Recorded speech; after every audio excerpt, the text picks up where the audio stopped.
Muli po, magandang umaga po sa inyong lahat. Magandang umaga po.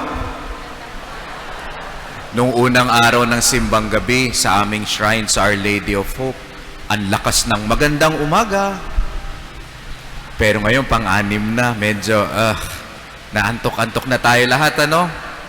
Konti na lang, no? Sinusubukan ang ating katapatan sa ating pag-oo. Naikwento ko na po ito dati, lalo nung ako'y naka-assign pa dito sa katedral, na nung ako ay na-assign para mag-minister sa mga eskwelahan, mga parochial schools ng Diocese of Cubao, isa sa mga naging plano sa akin ay ang pag-aralin muli ako, no? Kumuha ng Masters in Business Administration. Hindi para magnegosyo, no? Hindi naman ho kami nagne-negosyo. Kung hindi kung paano magpatakbo ng mga eskwelahan.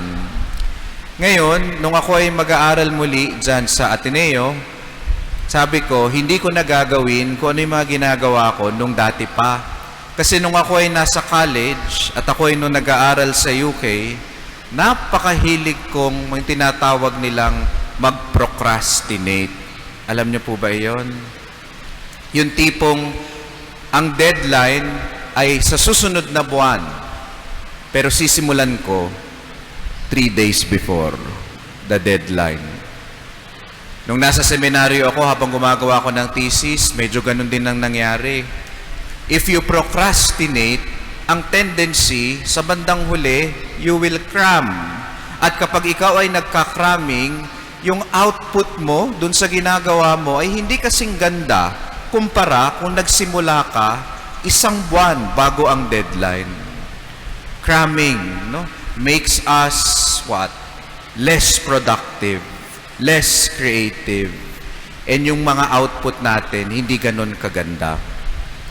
Mga kapatid, ngayon ay ang ika-4 na linggo ng Adbyento, ika-6 na araw ng Misa de Aguinaldo, at ilang araw na lang magpapasko na. Kitang-kita nyo naman, handa na ang dekorasyon. May handa na kayo. Malamang pinaplano nyo na kung anong inyong handaan sa bahay. At napakaabala ng lahat sa paghahanda. Pero ngayon, lalo sa panahon ngayon, tinatanong ng simbahan ng isang malalim at personal na tanong. Kapag ba dumating si Kristo, ano ang makikita niya sa atin? Handa ba tayo? Hindi kung gaano kaganda ang bahay natin, ha? Kundi ano ang kalagayan ng mga puso natin ngayon. Magkakraming din ba tayo? Ang mga pagbasa ngayon ay paalala kung paano maghanda sa pagdating ni Jesus. Sa Ebanghelyo, ipinakilala sa atin muli si San Jose, isang lalaking walang sinabi kahit isang salita sa kasulatan. Pero malakas na malakas ang kanyang mga ginawa, mas malakas pa sa anumang mga salita.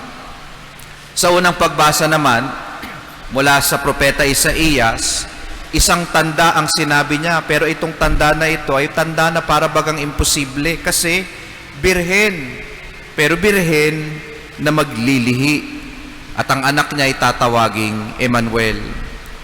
Sa ating ikalawang pagbasa, si San Pablo naman sa mga taga-Roma, pinaalalahanan tayo na tayo ay tinatawag upang mapabilang kay Jesus at mamuhay sa pagsunod sa Kanya. Kaya sa 3 pagbasang ito, binibigyan tayo ng simbahan ng 3 simple pero mabibigat at seryosong paanyaya, lalo't ngayon malapit na ang Pasko. 3 salita na ating pagdililayan. Madali lang, 3 T. Ito yung kailangan nating gawin ngayon. Tahimik, tiwala, tupad. Unahin muna natin ang tahimik. Tumahimik at makinig sa Diyos. Sabi sa Ebanghelyo, si San Jose bilang isang matuwid na lalaki, ayaw niyang ipahiya si Maria. Si San Jose may mga plano na siya, pero gumuho lahat iyon. Nalito, malamang ay nasaktan. Pero ang hindi niya ginawa, hindi siya nagpadalos-dalos. O hindi niya ipinahiya si Maria. Hindi rin siya gumawa ng ingay. Tahimik ang plano niya. At sa katahimikan na iyon, nagsalita ang Diyos sa kanya sa pamamagitan ng panaginip. Alam niyo mga kapatid, ito yung problema natin ngayon. Napakaingay. Masyado tayong maingay para marinig ang Diyos. Lalo kapag huling weekend o huling linggo bago ang Pasko, dito nagkakandara pa ang mga tao, naghahabol ng gusto nilang ipamili. Di ba ho, naka-assign ako dito sa may Shrine of Our Lady of Hope. Ang kapitbahay ho namin ay SM.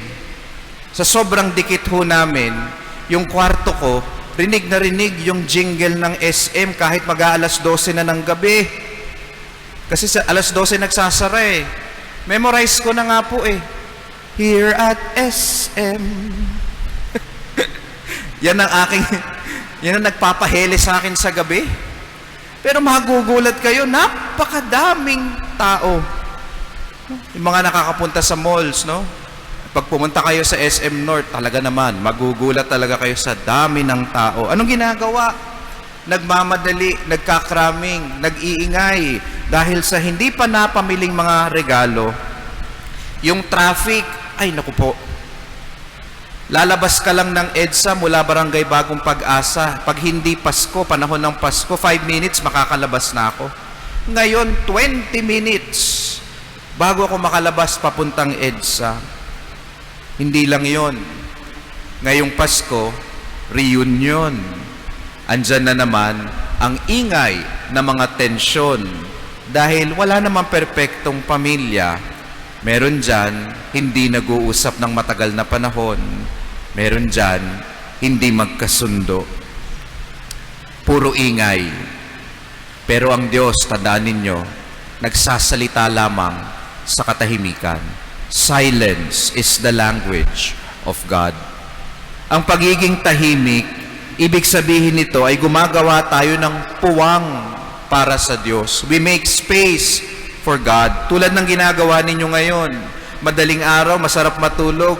Pero nandito ka ngayon sa simbahan, tahimik at nagbibigay puwang sa Diyos. Bago dumating ang Pasko, kailangan natin ng katahimikan. Bakit? Kasi kailangan natin suriin ang ating konsyensya.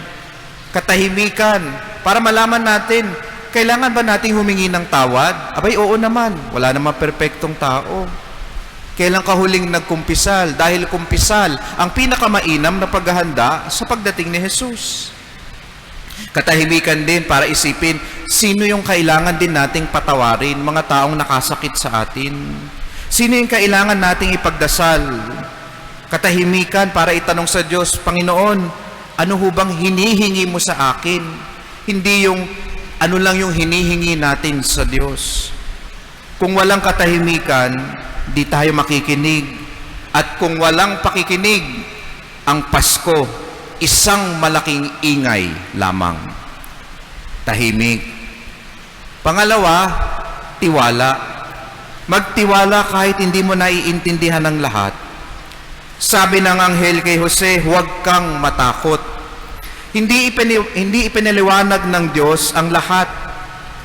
Nung nagpakita siya sa panaginip ni Jose, hindi niya ibinigay ang buong plano niya. Isang pangako lang ang ibinigay niya. Si Isaías, sa unang pagbasa, nagsalita tungkol sa Emmanuel, isang propesiya, at ito'y nasa katuparan sa panaginip o nasabi sa panaginip ni Jose. Emmanuel, Diyos na sumasa atin o kasama natin ang Diyos. Ngayong huling linggo din ng Adbyento, mahalaga ang tiwala dahil marami sa atin, pagpapalapit na ang Pasko, sa totoo lang, marami pa rin ang mga dinadala sa kanilang puso. Halimbawa, mga sirang relasyon sa pamilya, yung problema sa pera, hindi lang naman problema sa pera o personal na problema, pati yung problema natin sa bayan. Nagdadasal tayo ng hustisya. Sana naman meron ng makulong. At yung makulong, hindi lang yung mga alipores, kung hindi yung mastermind ng lahat ng korupsyon na nakikita natin ngayon sa gobyerno. Kailangan natin magtiwala. tiwala na ang Panginoon may ginagawa. Hindi naman tinatanggal ng Pasko agad lahat ng problema natin, pero pinapaalala tayo ng Pasko sa isang katotohanan: kasama natin ang Diyos. Hindi tayo nag-iisa. Ang Emmanuel, hindi ibig sabihin yan, aayusin ng Diyos lahat. Ang Emmanuel ay ibig sabihin, hinding-hindi niya tayo iiwan. Kaya bago dumating ang Pasko, tinatawag tayong magtiwala kaysa mag-alala, umasa sa halip na mawalan ng pag-asa, at magpasa Diyos sa halip na kontrolin natin ang lahat. Tiwala. Ano yung una? Tahimik. Pangalawa, tiwala. At pangatlo, patingin ko, itong pinakamahalaga, tupad. Gawin ang hinihingi ng Diyos sa atin. Hindi nga lang madali yan. Nagtatapos ang Ebanghelyo sa isang makapangyarihang linya. Ang sabi doon, nang magising si Jose, sinunod niya ang utos ng anghel ng Panginoon. Wala siyang reklamo. No delay. Right away. Walang mga dahilan-dahilan. Sumunod siya kagad. At dito nagiging totoo ang paghahanda natin sa Adbyento. Dito nagiging gawa ang paghahanda. Ang tupad ay yung pananampalatayang isinasabuhay, hindi lang sinasabi. Ito yung tupad na isang pananampalatayang hindi lang once a year. Kaya tuwing simbang gabi lang magsisimba, kung hindi katapatan linggo-linggo sa paanyaya ng misa. At ano ang nakuha ni Jose sa kanyang pagtutupad? Hindi lang si Maria bilang asawa, higit sa lahat, nakuha niya si Jesus bilang anak niya. Nakuha niya ang Emmanuel, ang katuparan ng pangako ng Diyos na manatili.